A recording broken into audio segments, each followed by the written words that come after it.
Rádio Macau Entrevista.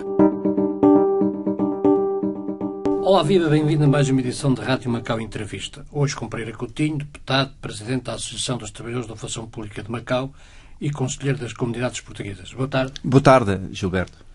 Neste 1º de maio, os trabalhadores têm motivos para estar preocupados? Muitos. A começar pelos direitos fundamentais dos trabalhadores. Uma das causas dos grandes problemas em Macau tem a ver com o longo período de trabalho que a maior parte das empresas de prestação de serviços exigem que os trabalhadores excedam as 10 horas, alguns chegando a atingir 12 horas de trabalho diário. Isto faz que essas pessoas não tenham um acompanhamento familiar e dos seus filhos. E isto é mais grave quando têm filhos menores. A situação é grave porque, de facto, se um casal, o marido e a mulher, estão na área dos serviços, limitam-se a dar dinheiro às crianças. E é por isso que os problemas com os jovens são cada vez maiores. Porque isso obriga que a lei do trabalho tenha que ser mudada? Tem que ser. Em que aspectos é que acha que a lei do trabalho tem que ser mudada? Olha, em primeiro lugar, eu começaria pela gênese do problema. Nós temos a Convenção 87 e 98, que está em vigor em Macau, que tem a ver com a lei sindical e a negociação coletiva. Enquanto esses dispositivos legais não forem devidamente regulamentados, vai continuar a haver uma exploração diária no não pagamento de horas extraordinárias e no não respeito pelos direitos fundamentais básicos dos trabalhadores. O pagamento das horas extraordinárias é só um problema na privada ou também um problema na pública? O governo peca nesse aspecto. Veja-se que nós conseguimos parar com o regime de stand-by. Ainda há pouco tempo o Gabinete de Comunicação Social exigia que as pessoas ficassem em stand-by, impedia-os de sair de Macau, e já há uma recomendação positiva com a nossa intervenção em que o CCAC recomendou taxativamente o Gabinete de Comunicação Social a não fazer mais isso.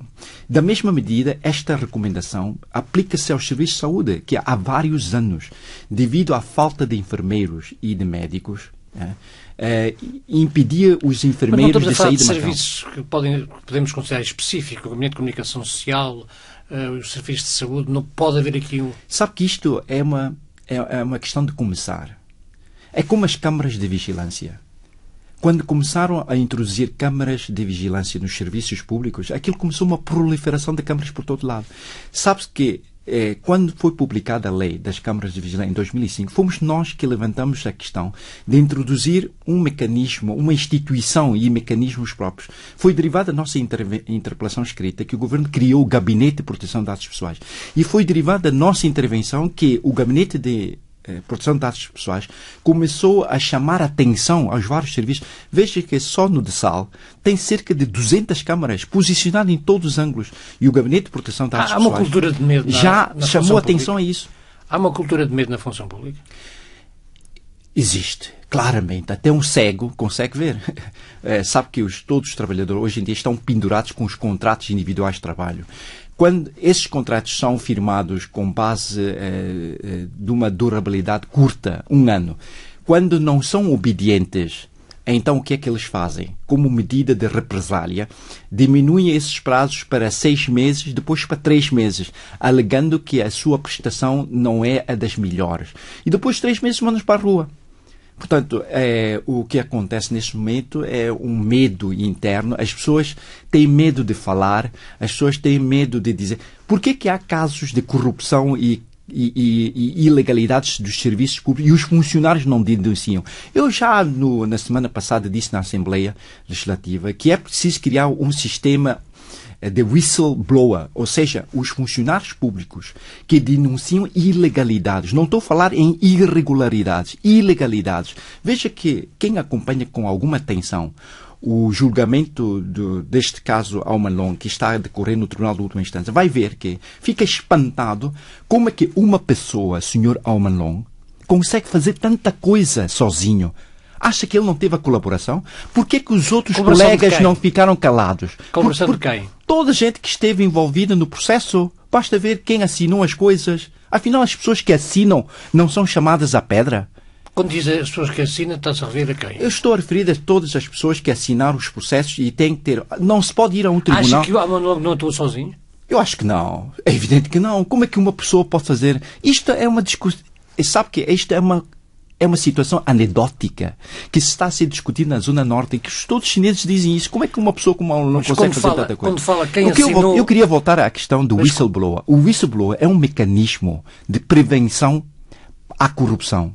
Todos os funcionários públicos que denunciem estão protegidos por lei, garantindo a sua segurança pessoal e o seu posto de trabalho. Sabe que a primeira coisa que um funcionário que denuncia fica prejudicado é terminar com o contrato. Ele vai para a rua, não tem salário. Como é que ele depois vai defender e pedir e pagar os honorários aos advogados? É impossível. Esta é a realidade. Nós temos que trabalhar com a realidade. Há casos concretos? Exatamente, que há muitos. Eu estou farto de denunciar. É evidente que, devido à nossa intervenção na Assembleia Legislativa, a questão da responsabilidade e da assunção e a resolução das questões, uma a uma vão sendo resolvidas. É preciso fazer um balanço da nossa intervenção, ou seja, depois de denunciar, o que é que tem acontecido. Veja que no GCS já resolveram. No IPM queriam cobrar 10% dos professores, já suspenderam. Primeira coisa, voltando ao caso Amanolo, quando diz quem assinou, inclui aí o antigo chefe do Executivo? Evidente, caro amigo Gilberto.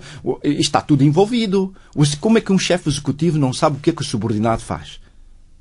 Então o chefe não tem responsabilidades políticas?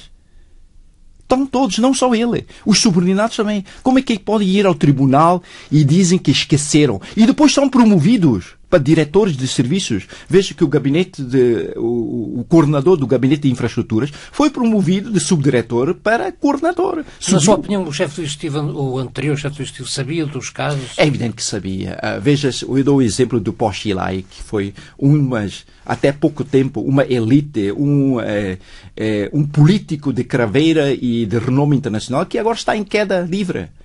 Porque estão-se agora a levantar questões e histórias nunca antes reveladas. Faço lembrar aqui as palavras do Sr. Wan Jiabao, em que ele disse claramente que o último ano de trabalho dele, a maior responsabilidade vai ser o combate à corrupção. E o combate à corrupção, se não for eficaz, pode pôr em questão o próprio Partido Comunista Chinês. Neste caso, considera que não devia ter sido apenas o Amanolo a ser julgado? Todos. Eu diria que todos. O Ministério Público deveria avançar com as acusações logo na primeira instância, quando ele disse que a responsabilidade dele dos 6 milhões, acima de 6 milhões, não é dele. Portanto, avançar com todos, incluindo o chefe do Executivo? Todos que estejam envolvidos no processo têm as suas assinaturas. Veja que neste momento nós temos o Estatuto dos Trabalhadores da Função Pública. E há lá regras. Essas regras não são cumpridas. Existe uma lei. Tem que haver transparência e tem que ter assunção de responsabilidades. E é por isso porque a Assembleia Legislativa não funciona em termos de fiscalização. Já iremos à Assembleia. Mas na sua opinião, porquê é que ficou só o julgamento por Amanolo? É preciso perguntar a essas instâncias, porque eu não posso responder para as outras pessoas porque é que eles não acionaram os mecanismos legais. Pereira Coutinho, voltando à questão da lei do trabalho, além da questão das horas extraordinárias, o que é que há para mudar? Muita coisa. Olha, a começar pelo Conselho de Concertação Social, que não representa os trabalhadores. Porque, sabe, Gilberto, como é que se pode compreender que uma lei laboral que esteve no Conselho de Concertação Social durante 7, 8, 9 anos, chega à Assembleia Legislativa, todo o projeto apresentado pelo governo é alterado, ou seja, é modificado por uma segunda versão e depois uma terceira versão. Então, o que é que andaram a fazer as pessoas no Conselho de Concertação Social? Isto significa que as instituições estão viciadas. A constituição dos membros são aqueles que mais agradam ao governo. O resultado é aquilo que nós temos à vista, porque as pessoas não se atrevem a dizer as verdades para que as questões sejam resolvidas em tempo útil. O resultado, aquilo depois prolonga-se, estende-se para as outras entidades, nomeadamente a Assembleia Legislativa, e aí, por mal dos nossos pecados, faz-se alguma coisa, não é? Porque em termos de fiscalização governativa, estamos a anos-luz do desejado. Pagamento dos feriados, ou o triplo pagamento, como às vezes se fala, há quem defenda alterações neste sistema. Não se deve mexer. É sagrado. Porquê? Porque está na lei e é para ser cumprido. Pereira Coutinho, relativamente à importação de mão de obra, o que é que se deve mudar? A questão da importação de mão de obra é muito simples. Em primeiro lugar, vou-lhe ser muito claro. Eu não concordo que os estudantes do interior do continente, ao fim dos cursos, possam trabalhar em Macau. Não concordo porque não existe um sistema de avaliação das qualificações. Nós queremos quadros qualificados em Macau. Quadros que venham fazer formação aos quadros locais. Enquanto não tivermos um sistema credível, transparente de avaliação dos quadros pelo Gabinete de Recursos Humanos, eu não posso permitir que haja uma abertura para que depois enviem os seus amigos através da Universidade de Ciência e Tecnologia, que não tem qualidade, para ir em Macau.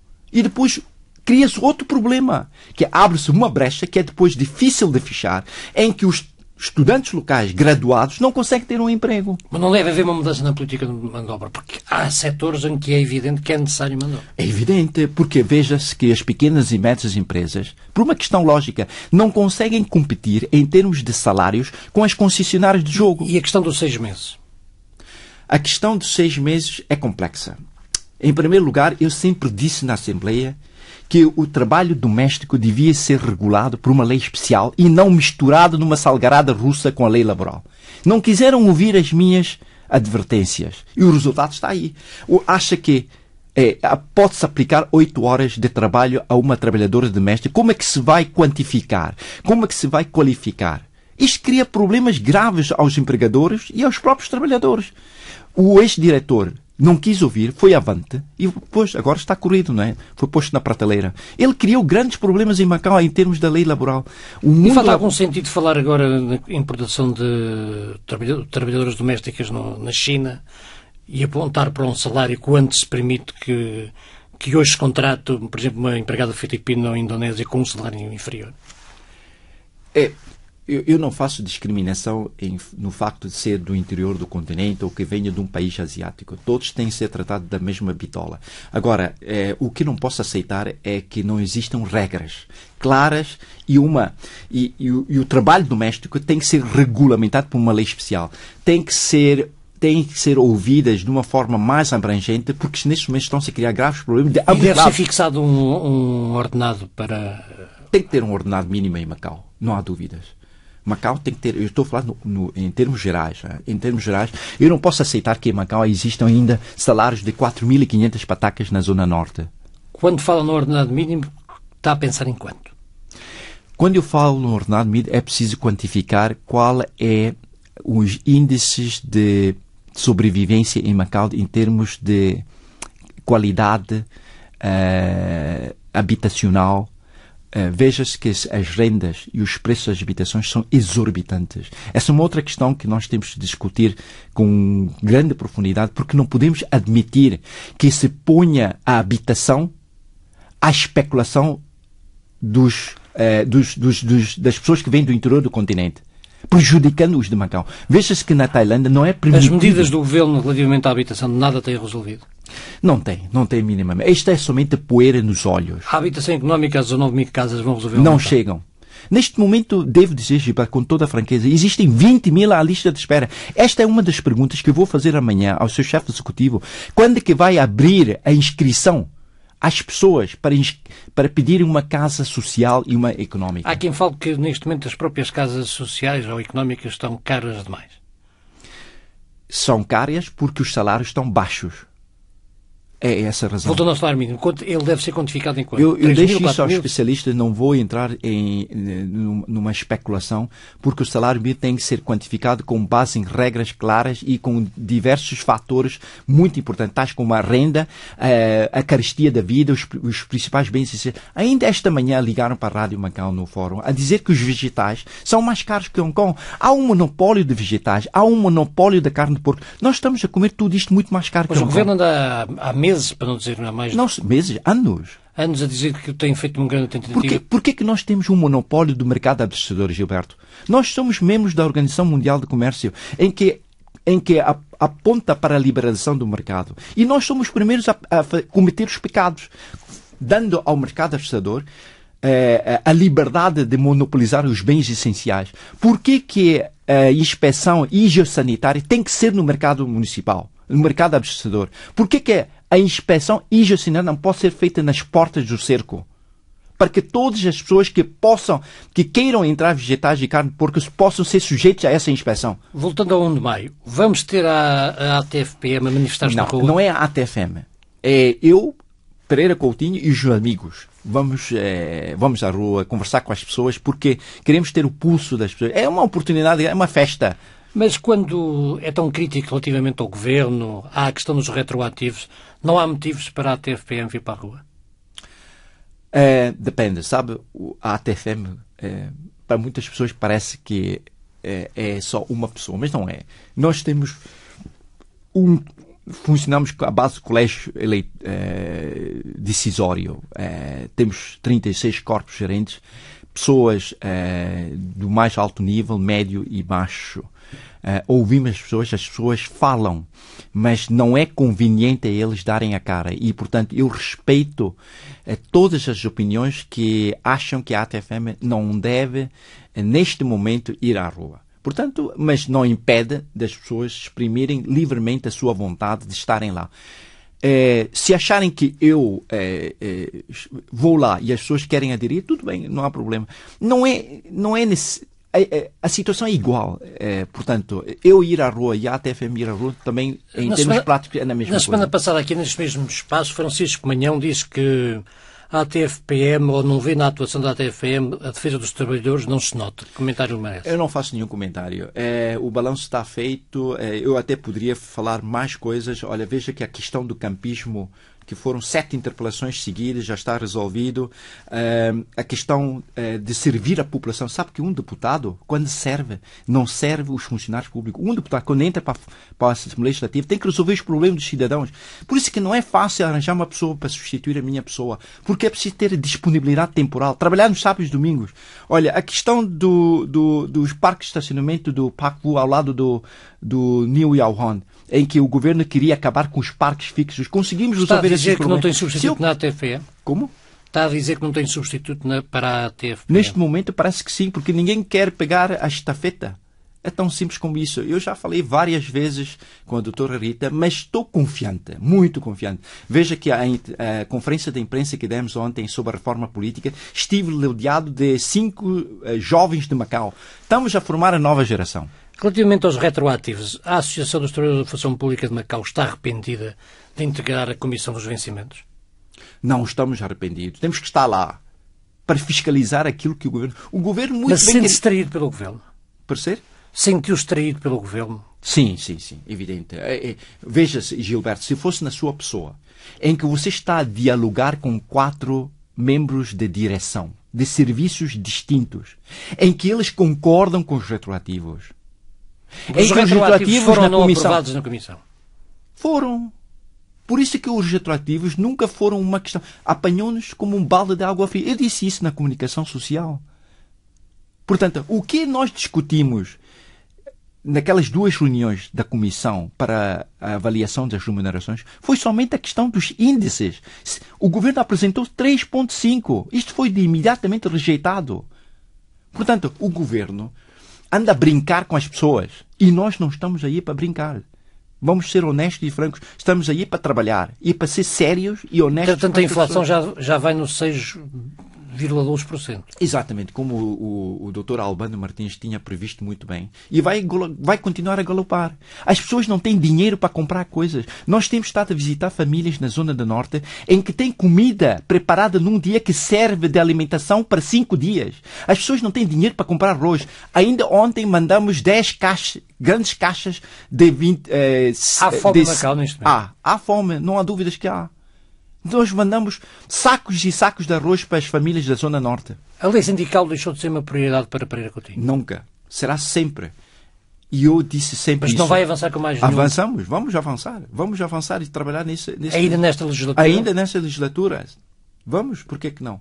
A lei sindical é fundamental. Mas vai apresentar sozinho, vai apresentar com os colegas? Não me interessa se apresento sozinho ou acompanhado. Eu cumpro o meu dever. Se tiver que apresentar sozinho, apresento sozinho. Eu tenho que cumprir a minha missão e o meu dever na Assembleia Legislativa. Fernando Chussayon acabou o tempo de graça para o chefe do Executivo. Já há muito tempo. Sabe que o Chussayon está neste momento com uma grande dificuldade. Ele herdou uma equipa que não é dele.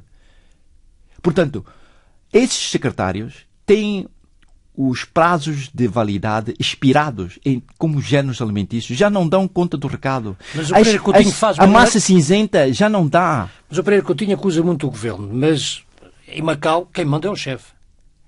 É este o sistema. Não concordo. Eu não concordo. Quem manda é a população. E é isto que nós temos que trabalhar. Quem manda, dado o sistema... O chefe não é eleito pela população. O chefe é eleito por 300 pessoas, que não tem representatividade, Gilberto. Não, mas eu quando coloco aqui a questão é, quando faz ataque e diz os secretários e diz o governo, mas o responsável pelo governo é o chefe do executivo. É evidente, Gilberto, é evidente que o chefe executivo é o último responsável. Ele não pode sacudir a água da capota dizendo que não é sua responsabilidade. Ele tem a responsabilidade política, pelo menos tem que ter política. Quanto mais alto for o cargo, mais é a responsabilidade política. E o dever de fiscalizar, supervisionar e fiscalizar o que andam a fazer os secretários. Os secretários já deram o que tiveram que dar. Já devia ter havido uma remodelação de todos os secretários. Isto não sou eu que digo, é a população que exige. As suas questões com Florina Santos são questões pessoais? Nunca. Nunca. Sabe que eu procuro evitar isso. E devo dizer que tenho relações pessoais normais com a secretária, falo, mas uma coisa é relações pessoais, outra coisa é trabalho. Pão, queijo, meu caro amigo. Eu tenho que responder perante quem? A quem que eu respondo, Gilberto? Eu respondo à população. Portanto, na sua opinião, todos os secretários deviam ter sido já mudados? Já deviam ser mudados. Sabe que, Gilberto, temos que dar oportunidade aos jovens.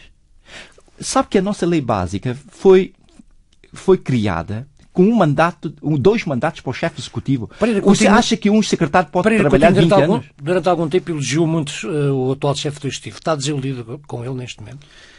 Sabe que eu, de alguma forma, estou, mas compreendo que ele não pode fazer nada porque o Governo Central não autoriza a substituição, Gilberto. Porquê? No íntimo dele, acredito sinceramente que ele quer mudar a equipa. Até houve-se vozes a dizer que ele já propôs isto ao Governo Central, só que o Governo Central, enquanto não tiver o 18º Congresso para mudar a elite do Governo, não vai fazer alterações em Macau. Eu disse a ele para aguardar. Fernando Chussayon merece um segundo mandato? Se ele mudar a equipa. Sim. Se não mudar, eu acho que não vale a pena. Não é? Vamos agora à reforma política. A lei básica não foi cumprida? A lei básica não é que não foi cumprida. Esses 5 passos de folclore não eram necessários. Leia com cuidado. Até um aluno do ensino secundário... Sim, é claro, a lei básica. É claro. Portanto, nos anexos é claro. Mas para quê? Mas Hong Kong tinha sido assim. Não interessa Hong Kong. Vamos ver a lei básica de Macau. Quer dizer, quando é conveniente, vamos a Hong Kong. Quando não é, vamos ver a lei básica de Macau. O que é que diz a lei básica de Macau? O chefe executivo não precisava fazer um relatório sobre a situação política para o Governo Central, quando o Governo Central sabe muito bem o que é que estão a fazer qual é a situação política de Macau. Segundo lugar, o Governo agiu com maldade. Por quê?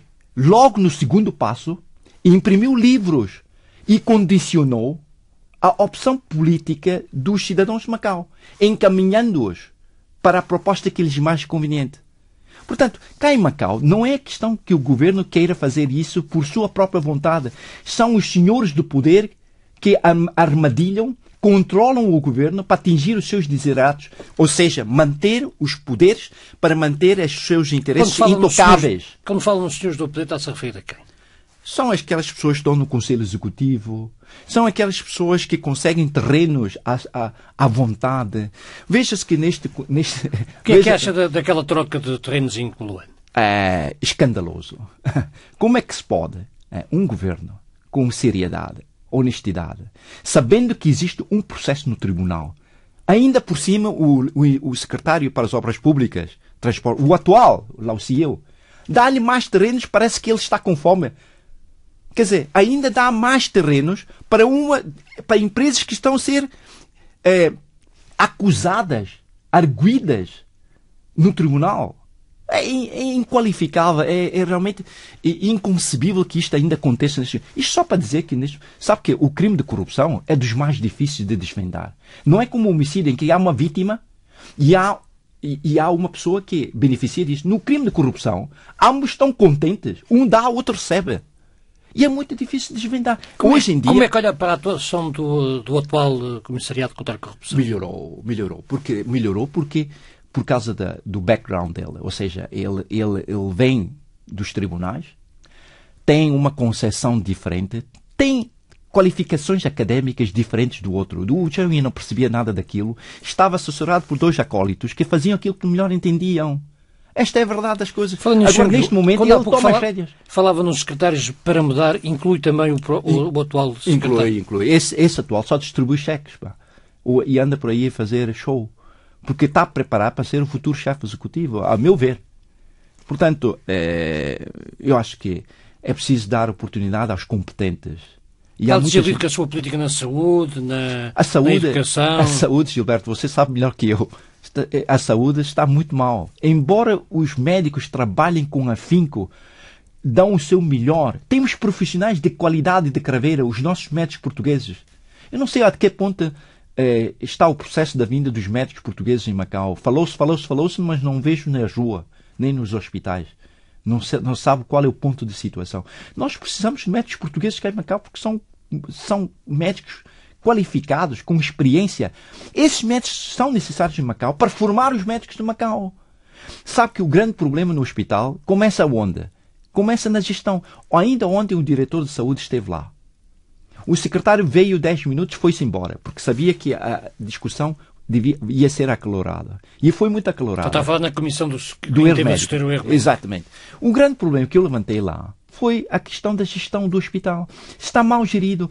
Como é que se concebe, como é que se percebe que durante 4 anos havia funcionários que iam sempre à China, picavam o ponto e iam para a China? Prevaricaram. Tudo bem. Mas a chefia não sabia? A direção do hospital não sabia? Quando há pouco falamos da mudança de secretários, acha que também deve ser extensiva a alguns diretores de serviço? Que é preciso substituir alguns diretores de serviço? Já está. O chefe executivo compreendeu que, como ele não consegue mexer nos secretários, mexe em alguns diretores. Portanto, já está a mexer. Olha, saiu o presidente do IPIM, depois agora sai o diretor do TSAL e por aí fora. Um a um vão saindo. Acha que na saúde também merece? Tem que sair. Sabe que na saúde o hospital tem que ser gerido por uma pessoa que conheça a gestão hospitalar. Nós não temos gestores hospitalares. E não é preciso ir muito longe, Gilberto. Veja, vá a Hong Kong e vá a Taiwan e vejas que o sistema de saúde dessa região, desses 2 locais, são dos melhores do mundo. Para que é que ia copiar no interior do continente tão mais atrasados? Estão sempre a copiar coisas que depois estão em termos de equipamentos 10 anos atrasados de Macau. Voltando à forma política, nada vai mudar? Não sei. Essa pergunta depende daquilo que o governo vai fazer. Nós fizemos aquilo... Sabe que nós fizemos o trabalho num curto espaço de tempo. Conseguimos aquilo mas, na sua perspectiva, a proposta que o Governo vai apresentar, ou tudo aponta que seja assim... Eu espero que o Governo só apresente uma proposta de mais 2. E esqueça o resto. Mais 2 diretos e acabou. Só espero isso. Não mexa nos indiretos e se puder, corte nos nomeados. Mas se não conseguir cortar nos nomeados, não aumente nos indiretos. Faz favor. Mas está convencido disso? Eu espero que sim. Fazemos votos, vamos para a igreja rezar em nome do Pai, do Filho e do Espírito Santo. Vamos lá ver se conseguimos isso. Pereira Coutinho, e a Assembleia Legislativa? A Assembleia Legislativa... Continua a ser um carimbo do Governo? Continua. Gilberto, você que está na comunicação social vê todos os dias isso. A Assembleia Legislativa está a falhar redondamente na fiscalização da ação governativa. A Assembleia Legislativa não é transparente. Por que não temos a TDM? A TDM, o presidente da TDM acedeu, até que enfim, a transmitir em direto e pôr os plenários, todos os plenários, na internet. Quem não quer? O presidente da AEL. Por que não quer? Porque ele não quer que as pessoas saibam o que acontece dentro da Assembleia. A Assembleia Legislativa, em termos de ação fiscalização, é fraca e é assim que se justifica os casos de Almalon e das 10 campas. Sabe que nem podemos discutir o assunto das 10 sepulturas na Assembleia Legislativa. Nós não estamos a pedir a cabeça de ninguém. As campas não é um assunto encerrado? Não, de maneira nenhuma. Sabe que o Ministério Público já impugnou. O Ministério Público já impugnou o regulamento. Vamos ver o que é que depois resulta disto. E não vai continuar. Enquanto eu for deputado, as coisas têm que ser bem explicadas. O que é que acha da atuação do atual Presidente da Assembleia Legislativa? Fraco, para assim dizer. Não fiscaliza e não põe em ordem os membros do governo, principalmente os secretários, vêm lá passear, dizem, não respondem às perguntas dos deputados. Sabe que se um deputado quer interpelação escrita, quer numa interpelação oral, o governo não responde, quanto mais o cidadão. Mas os deputados eleitos com as interpelações e as intervenções no período antes da ordem do dia não fazem muito populismo, como algumas pessoas acusam? Eu não dizia populismo, teatro. Porque uma coisa é dizer, outra coisa é fazer. Ou seja, onde que se consegue, de facto, desmascarar, ou seja, ver a cara real dos deputados é no momento de votação. Quando os deputados votam, é o momento. Por isso é que é preciso educar a população de Macau. Educação política e cívica dos estudantes. Sabe que a maioria das escolas secundárias, aquelas tradicionais de 5 estrelas encarnadas, ensinam a maneira do rebanho. Não há discussão da lei básica nas escolas. Ensinam-lhes assim e é assim que eles recebem a instrução. Por isso é que eles são apáticos a questões políticas. Os jovens de Macau não querem saber, mas só que depois pagam caro no momento em que são integrados na sociedade, em que os seus direitos fundamentais são prejudicados, em que os seus direitos laborais são explorados. Aí é que vem, afinal, a sociedade é tão injusta. Ali é que abrem os olhos. Mas acha que é uma voz isolada na Assembleia? Não, de maneira nenhuma. Sabe que eu tenho uma grande satisfação de levantar... Sou uma voz incómoda na Assembleia, mas faço com que a parada aumente. Ou seja, a minha intervenção na Assembleia Legislativa tem feito com que os outros, por arrastamento, acompanhem a medida da fiscalização. Olha, ainda ontem estive reunido com 9 associações de deficientes. Sabe que os deficientes de Macau são mais maltratados, ou seja, deviam tratar os pandas melhor que os deficientes. Separam muito Pereira Coutinho da Associação do Novo Macau? Somos diferentes, Gilberto. Totalmente diferentes. Diferentes em quê? Olha, em primeiro lugar, nós não discriminamos. Essa é a questão. Eu acho que eles muitas vezes etnicamente discriminam. Nomeadamente a comunidade portuguesa? Exatamente. As pessoas têm que ter memória. O que é que eles falavam antes na administração portuguesa e o que é que falavam e o que é que falam agora? Procuram falar menos. Ou então, quando falam, é para captar a comunidade portuguesa para os votos. Nós temos que ter memória fresca. E, portanto, eles são bons psicologicamente estão preparados para agarrar o íntimo da população de Macau. Ou seja, conseguem, com palavras, ganhar votos. Não fazendo tanto como nós fazemos. No sistema com mais 2 deputados eleitos pela via direta, quem é que vai ser beneficiado? Os tradicionais? Os democratas com a nova juventude. Esses novos jovens que estão com os democratas já vêm sendo formados há bastante tempo. Acho que nas próprias eleições, espero que eles tenham 4 representantes, porque não deixam de ser voz incómoda. Não obstante aquilo que há pouca gente andou a falar nesse aspecto discriminatório da comunidade portuguesa, mas o facto é que eles não deixam de ser... Vai-se recandidatar? Muito provavelmente sim, não há outra solução neste momento. Vamos voltar a ter Pereira Coutinho e Rita Santos número 1 e número 2? Acho que a Rita Santos não está fácil de convencer, sempre é difícil. Ela está a fazer um brilhante papel no fórum.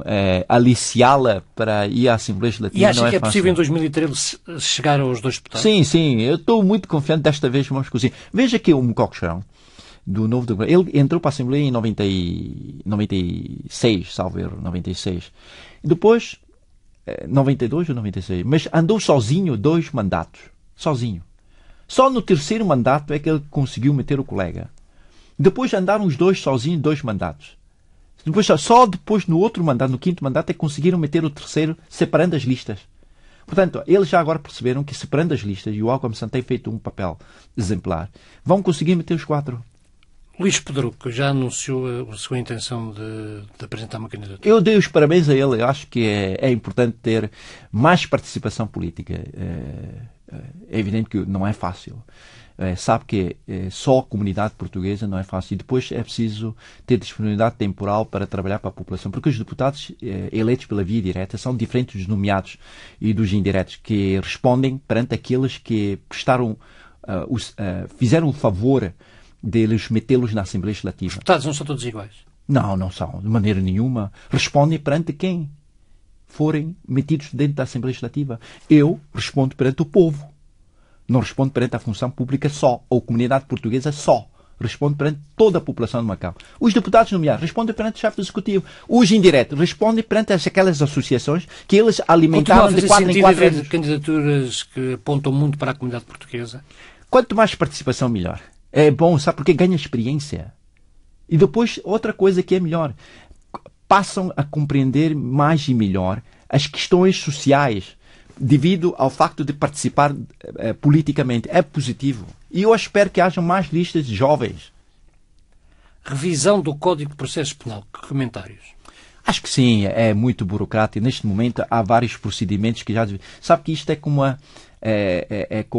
Mas a possibilidade, por exemplo, da Polícia Judiciária também fixar o termo de residência e identidade preocupa? Acha-me bom? Exatamente, eu me preocupo. Eu acho que a fixação de prazos tem que ser pelo juiz de instrução criminal. Estamos a lidar com questões de direitos fundamentais e aí eu não concordo. Eles podem propor, mas é o juiz que vai decidir.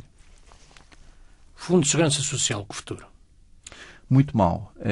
O fundo, enquanto não for um fundo obrigatório, aquilo, mais dia, menos dia, as vacas são gordas agora, neste momento. O governo vai injetando dinheiro. Mas há de chegar o dia em que, quando se abrir casinos no Japão, na Camboja, no Vietnã e na ilha da Hainan, que há uma ilha artificial, foram construídos 2 edifícios muito modernos, de estilo de Dubai, propositadamente para meter casinos. E se um dia alterar a situação do jogo na China e nos países adjacentes, em que as pessoas começarem a ver que é melhor levar as famílias para esses países, sabe que em Macau, as famílias indianas que vinham anteriormente para o Vinícius deixaram de vir. Sabe por quê? Porque os filhos e a mulher não têm tempo de ocupação. Enquanto o marido vai jogar, elas para onde é que vão? Só sabem é abrir casinos e hotéis. Casinos e hotéis. Não há entretenimento para as famílias. E quando esses países começarem a ter esse entretenimento... que Pequim atribuiu a Macau da cidade internacional... É um slogan. É um slogan. Não está a ser executado nas políticas. Onde é que está a diversificação económica? Num papel. Temos Pequim a mais ou Pequim a menos em Macau? O Pequim nunca foi a mais nem a menos. O Pequim sempre esteve cá desde a administração portuguesa. A partir do momento em que colocou os seus eu quando digo aqui Pequim mais ou menos, que é intervenção. O Pequim, já na administração portuguesa, colocou as suas pedras na administração pública. Portanto, o Pequim sempre esteve em Macau. A questão não é Pequim. A questão somos nós. Até que ponto, com base no artigo 2 do princípio da autonomia, conseguimos mostrar que um país, 2 sistemas já vale. Sabe que estes 5 passos violam o princípio da autonomia constante no artigo 2. Pergunta à senhora secretária Gilberto, se tiver oportunidade, como é que interpreta o artigo 2º da Lei Básica, do princípio da autonomia? Por que é que temos de seguir os 5 passos? Macau continua a ser dominado pelas famílias, ou pelas grandes famílias. Exatamente, Gilberto. Até que, enfim, chegamos a esse consenso. Macau é dominado pelos senhores do poder e das famílias, 3, 4 famílias. Porque as principais concessões estão atribuídas às famílias. Os autocarros, a água, a luz, tudo isto. E, portanto, os principais bens essenciais de consumo está tudo monopolizado. E não querem acabar com os monopólios artificiais e ilegais que existem por aí. Isto cada vez vai prejudicando e diminuindo a qualidade de vida dos cidadãos. Macau, veja, Gilberto, sejamos francos e honestos, Macau não está a ser um local bom para formar famílias. Os jovens, se querem constituir famílias, têm que pensar o seguinte, que se tiverem filhos, vão ter que fazer filas à noite para ter um lugar na creche. Se tiverem pais idosos, não há asilos Tem que mandar para o interior do continente. Mas o que é que Macau está a ser destruído pelo jogo? Cada vez pior. Eu sempre disse isso com os meus amigos. Estive em Portugal recentemente. Portugal está mal. Mas tem qualidade de vida, Gilberto. Come-se bem, tem qualidade, tem habitação, tem ar, tem meio ambiente. Tem um sistema que protege a qualidade de vida. É evidente que Portugal andou pelo despesismo. O jogo está a destruir Macau, mas é o jogo que dá... O jogo cria vícios. Nós estamos rodeados com o núcleo central do jogo e satélites de vícios à roda. Macau não é um local bom para formar jovens. Não está a ser fácil. As escolas não estão a ser educativas. Não estão a ensinar os tradicionais valores estruturantes de uma família, éticos e profissionais. O futuro está a ser hipotecado? Exatamente, não há dúvidas. Mas não é de um dia para o outro. Está a ser hipotecado e disseminado. Qualquer dia não vamos ter macaenses na função pública, nem portugueses. Um a um, à medida que for aposentando, não há sangue novo. Para que é que está a defender a língua portuguesa e dizer que a comunidade portuguesa é importante, mandando vir jovens macaenses do estrangeiro, quando os de cá estão a ser eliminados, estão a ser extintos? A comunidade portuguesa e a chinesa está a ser extinta. Um a um, à medida que a Rita Santos, o José Branco, o Manuel Neves, foram todos embora, aposentando-se, indo-se. À medida que cada um deles forem aposentando, não há substituição. Onde é que estão os jovens macaenses portugueses na função pública? Pergunto eu assim, Gilberto. Mas acha que há uma perseguição? Não. Não se dão oportunidades. A questão está aqui. Uma coisa é o discurso bonito, floreado. Outra coisa é a prática. O que é que se está a pôr em prática? Os alunos da escola portuguesa têm acesso à função pública, Gilberto? Não têm. Como é que podem competir num concurso? Num concurso em que entram milhares de pessoas? Tem que haver exceções. Tem que dar oportunidades para os macaenses. Caso contrário, vai ser tudo achinesado. Relativamente à língua portuguesa e à defesa que o próprio Primeiro-Ministro chinês tem feito, pensa que é apenas o discurso e depois na prática o Governo tem feito pouco ou nada? Há vários anos que eu penso que o Governo Central, de uma forma bastante honesta, e é assim que se compreende que, por intervenção do Governo Central, é que nós temos o Fórum em Macau. Só que depois, nos corredores do poder, isso vai diluindo, vai-se perdendo no caminho, não se consegue encontrar a execução das políticas. E depois, como não precisam de prestar contas e a assunção de responsabilidades, ainda pior, não se consegue, de facto, chamar à pedra, como se diz, não é? As pessoas, porque é que não há oportunidades para os jovens macaenses, para os portugueses estarem lá? Nós temos, neste momento, algumas situações excepcionais, por exemplo, a questão dos médicos, a questão dos juristas portugueses, é uma mais-valia para Macau. São pessoas qualificadas que, com senso, com boa inteligência, vão assessorando os nossos dirigentes, os nossos secretários. Mas é preciso formar as pessoas de Macau. É preciso também dar oportunidade para jovens. Há um fosso muito grande entre a ligação dos experientes. O que é que acha das universidades de Macau? Muitas não têm qualidade. A Universidade de Macau está a perder qualidade. Veja que a Faculdade de Direito, neste momento, está a perder qualidade. No preciso momento em que deixaram de contratar professores de Coimbra para ministrar o curso de Direito, indo socorrer aos juízes e ministérios, aos professores, utilizando os juízes e os delegados do Ministério Público, eles têm muita coisa para fazer. Sabe que ensinar Direito não é pôr o livro em cima do joelho e depois dar umas aulas, fazer de conta que se faz alguma coisa. Não é assim que se ensina Direito em Macau. A Faculdade de Direito está cada vez pior. Porque não tem professores de qualidade. É simples, Gilberto. Nós só podemos cozinhar uma boa comida se tiverem bons cozinheiros e bons ingredientes. Portanto, da sua maioria, todos... Hoje em dia é muito fácil tirar um curso em qualquer escola. Só que depois, eu acho que você também tem essa experiência, quando contrata uma pessoa, não sabe escrever chinês, inglês. Por isso é que muitas das concessionárias preferem recursos humanos de Hong Kong, porque eles estão mais bem preparados. E isto é um problema da qualidade da nossa educação. O que é que deve ser feito do atual campus da universidade? Já que a universidade vai ser transferida. Isso é uma realidade. Espero que aquilo depois não seja atribuído para mais um concessionário do jogo. Seria escandaloso. Eu acho que aquele local tem que ser bem aproveitado. para elevar a qualidade de vida de Macau. Nós temos que elevar a qualidade de vida. A qualidade de vida da maioria da população de Macau está cada vez pior. Hoje vive-se pior em Macau do que se vivia há 10 anos. Pois está claro. Consegue apanhar um táxi? Consegue apanhar um autocarro? Os autocarros. Eu sabe que quando eu era estudante, eu ia nos autocarros da Mercedes-Benz. Hoje em dia, vou a autocarros que são aproveitados para as montanhas de Mouhon, ali na China, no interior do continente.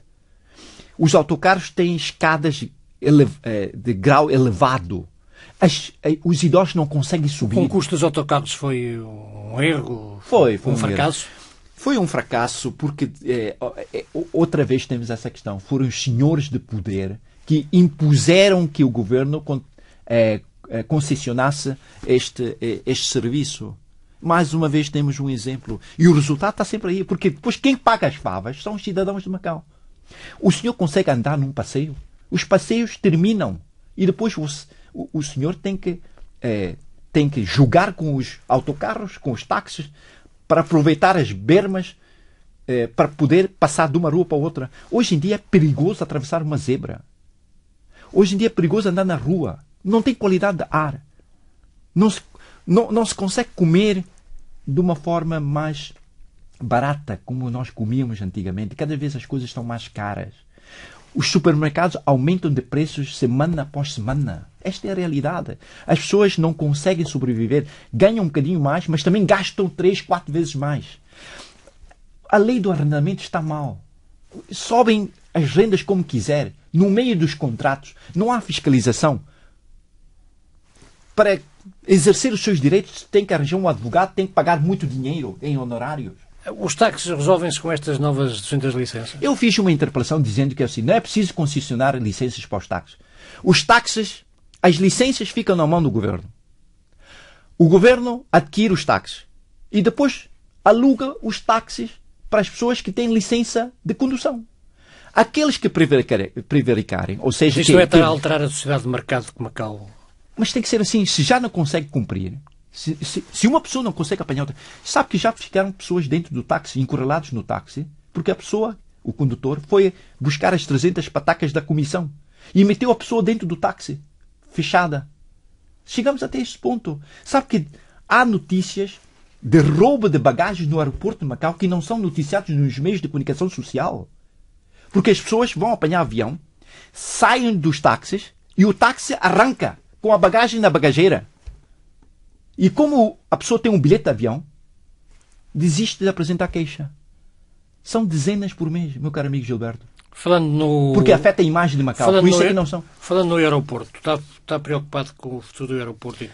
Enquanto aquilo estiver tudo monopolizado. Temos um monopólio da gasolina, um monopólio da concessão do tráfego aéreo, monopólio das lojas, monopólio do parque de estacionamento, monopólio para as mangueiras dos aviões.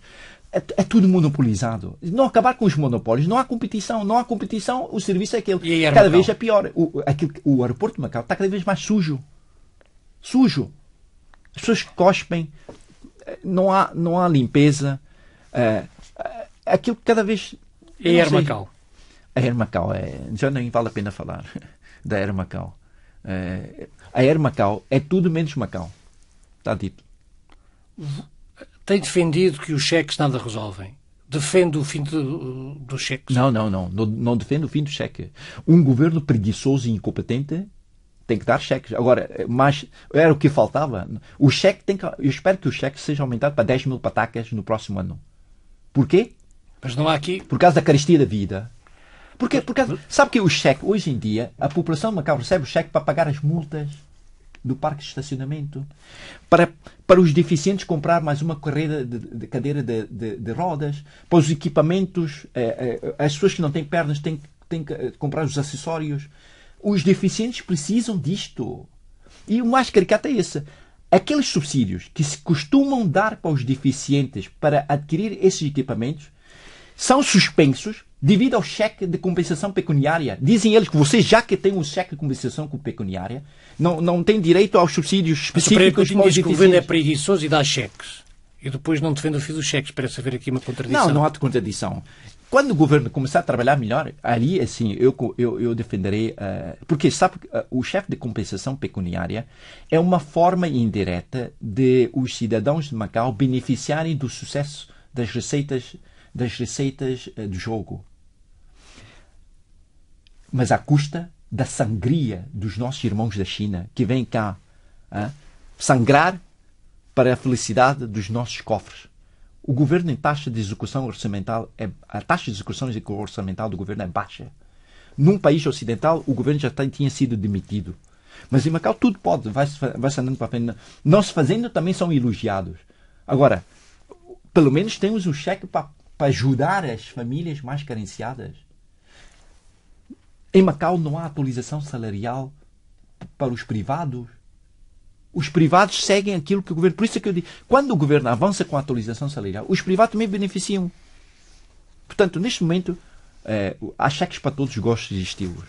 Portanto, espera 10 mil patacas no próximo ano. No próximo ano, se continuar assim, o governo se continuar a ser incompetente e preguiçoso, se não enfrentar os problemas de raiz, tem que aumentar o subsídio por causa da inflação, por causa da carestia da vida, por causa da subida vertiginosa dos principais bens essenciais. Tem que aumentar o cheque. Mas não há subsídios a mais em Macau? Subsídios? Não, o governo dá os cheques, apoia na educação. Os subsídios aparecem consoante a incompetência do governo. Não sei se está a compreender isso. É uma forma de atenuar o desagrado das pessoas. Não é por acaso que o subsídio só aparece no mês de abril, no final do mês de abril, para que as pessoas, com base desse cheque, não vão à rua. Para fazer com que eles não venham à rua. É por isso que o cheque pecuniário nasceu devido aos 5 disparos em 2007 e ao caso Almalon. O cheque pecuniário não caiu do céu. Veio cá com um propósito para aliviar o descontentamento da população em geral de Macau. E o descontentamento está a continuar a subir. Por quê? Não é fácil viver em Macau, Gilberto. As famílias da Zona Norte sofrem todos os dias com a carestia da vida. Acha que o governo vai continuar nesta política de mais... Se não conseguir resolver os problemas, isto é como a tourada. Se não enfrentar o touro pela cabeça, os problemas vão continuar a aparecer. E o nosso chefe executivo tem um grande problema, porque a equipa não é dele. A equipa não está a cumprir as decisões políticas. Veja um exemplo muito claro. O chefe executivo, no ano passado, em novembro, disse que tinha a atualizar os salários. Atrasaram o processo. E agora vem a secretária dizer que nunca deu a palavra de que poderia ser atualizado no mês de janeiro. Então eu dizia o seguinte: a atualização salarial dos funcionários podia ser no mês de dezembro do corrente ano, que não deixava de ser uma atualização de 2012. É assim que se cumpre uma decisão do chefe executivo. Quando o chefe executivo disse em novembro do ano passado, era para ser em janeiro. Era uma decisão política, mas a secretária inventou uma comissão que não fez nada. Mas a questão que se coloca aqui é porque é que não foi feito como o ano passado. Exatamente. Veja, nas últimas 4 atualizações houve sempre retroativos. Há retroativos para os cuidados de saúde dos ex-membros do Conselho Executivo, retroagindo até 2000. Quer dizer, ou seja, os membros do Conselho Executivo do ano 2000 têm, a partir de agora, cuidados médicos. Há retroativos para os membros da direção e chefia desde 2007 até 2009. Porque são membros da direção e chefia. Mas não há retroativos de 4 meses por culpa do próprio governo, que atrasou no processo da apresentação do projeto de lei na Assembleia Legislativa. Isso é injusto. Não há nada de positivo neste governo e neste chefe. Há o cheque pecuniário. Não é uma medida positiva. À medida que mas esta não é uma medida deste governo. Pois, mas se aumentar o valor, por exemplo, aumentou 1000 patacas. No ano passado, salvo foram 6.000, este ano são 7.000. Este ano foi 7.000. No ano passado foram 4 mais 3. 4 mais 3, 7. Este ano é só um cheque 7.000. Mas parece que, como aquilo vem tudo juntinho, parece que temos mais dinheiro para gastar. Mas, em todo caso, eu espero que haja mais. Pelo menos eles têm um pouco de massa cinzenta para distribuir cheques. Macau, fala-se muito hoje na Ilha da Montanha. Macau pode beneficiar com a Ilha da Montanha? Pode e não pode. Vamos ver o que é que eles vão fazer com a Ilha da Montanha. A Ilha da Montanha, veja que a lei básica, em termos de dimensão geográfica, é só Macau, Taipa e Coluana. Ilha da Montanha não é Macau. Nós estamos a arrendar a Ilha da Montanha, pagando um balúrdio mensalmente pelo arrendamento. Depois vamos lá investir. Vamos ver o que é que resulta. E as pequenas e médias empresas de Macau vão ter hipótese? Não tem hipóteses. As pequenas e médias empresas não têm de maneira nenhuma hipótese de estar. Aquilo já está tudo monopolizado pelas empresas do interior do continente. Não consegue competir em termos financeiros. E as empresas de Macau também não querem arriscar. Já estão habituadas a investir sem ter que investir. Porque foram sempre habituadas cá em Macau. Quem é que investe? É o governo. O governo dá terrenos de borla e depois eles constroem por cima. É muito fácil ter um terreno de borla e depois construir a parte de cima. Há uma deficiência no empresariado de Macau? Deficiência? Sim, temos empresários... Eu não sei se chamaria empresários ou oportunistas. Alguns daqueles que aproveitam dos terrenos de Macau, não é? Mas as pequenas e médias empresas, aquelas que de facto lutam todos os dias com problemas de recursos humanos, com problemas de pagar a renda. Não é fácil ter uma empresa em Macau com rendas tão elevadas. O grande problema de Macau... O pequeno comércio vai morrer todo. Vai morrer se o governo não tomar medidas. Primeira medida que o governo tem que tomar: proibir que as pessoas de fora, do interior do continente, adquiram imobiliário. Tem que acabar. Só os residentes de Macau podem. Querem comprar? Sim. Só casas de luxo, acima dos 20 a 30 milhões. Segunda medida: recursos humanos têm que criar um sistema transparente de qualificação. Quais são os quadros que nós queremos? Aí sim, pode-se importar quadros válidos do estrangeiro e, por outro lado, não afetar os graduados de Macau. Não temos esse sistema. Neste momento, o sistema existente no IPIM, da qualificação, ninguém sabe. E é tão obscuro o sistema de aprovação dos quadros qualificados pelo PIM, que dão direito ao bilhete de identidade não residente, que é por a sorte ou por conexões. Ou por boas conexões consegue ter o processo aprovado. E depois são os quadros especializados que o Gabinete de Recursos Humanos aprova. Aí também o processo não é pouco transparente. Portanto, vamos ter que regulamentar de uma forma mais clara como é que é a aprovação desses quadros. Aí sim poderemos avaliar se podemos importar mais quadros válidos dos estrangeiros, sem afetar os quadros locais. Como eu disse no início, é também conselheiro das comunidades portuguesas. Como é que olha para a comunidade portuguesa hoje em Macau? Bem, está boa. Salvo uma outra exceção em que nós detectamos um outro caso de um português que dormia debaixo da ponte lá na Zona Norte, mas na sua maioria nós temos uma boa articulação com o Consulado-Geral de Portugal na resolução de problemas específicos. A maior parte das questões que surgem tem a ver com questões profissionais dentro da função pública, mas isto é geral para todos os trabalhadores. E neste relacionamento entre Portugal e Macau, que balanço é que faz? Este novo governo tem uma maior atenção para as questões de Macau, está mais atento. A minha recente deslocação a Portugal em missão oficial de serviço e contato com os membros do governo deu-me a perceber que Portugal está mais atento ao Extremo Oriente, mas é preciso que os executantes das políticas do governo de Portugal sejam mais eficazes. Pereira Coutinho, há quem diga que o Pereira Coutinho ataca por todos os lados e dá tiros por todos os lados. O que é que acha disto? O meu papel como deputado da Assembleia Legislativa é fiscalizar a ação governativa. O meu papel é zelar por um interesse público, zelar pelos interesses dos cidadãos. Tenho que ser uma voz incómoda para cumprir bem o meu papel. Veja-se, Gilberto, se no próximo ano não for eleito, sabe que eu vou... Isso é um cenário que coloca? Não sempre. O cenário que coloco todos os dias. Não só no próximo ano. Mas acha todos que pode dias. não ser eleito? Pode, porque não? Você acha que... É como no futebol. A melhor equipa do mundo. Sabe que houve um treinador do Marseille que é o treinador da seleção de França, que não me lembro o nome, que ele dizia o seguinte: no mundo só há 2 tipos de futebols. 2 tipos. Um que é o Barcelona, que é o método de jogo do Barcelona, e outro que é o resto do mundo. Dizia ele isso no ano passado. Veja como é que está o Barcelona. Mas, portanto, para o ano, este cenário... Não, eu só estava a dizer o seguinte, o que eu estava a dizer é o seguinte: se não for, também fico muito contente. Porque sabe por que eu fico contente? Porque eu cumpri de uma forma consciente o meu papel de deputado. E o papel do deputado é fiscalizar a ação governativa. Fiscalizar de uma forma eficaz e eficiente. Pereira Coutinho, obrigado por ter vindo à Rádio. Sempre a dispor, sempre a dispor. Regressamos na próxima semana com um novo convidado.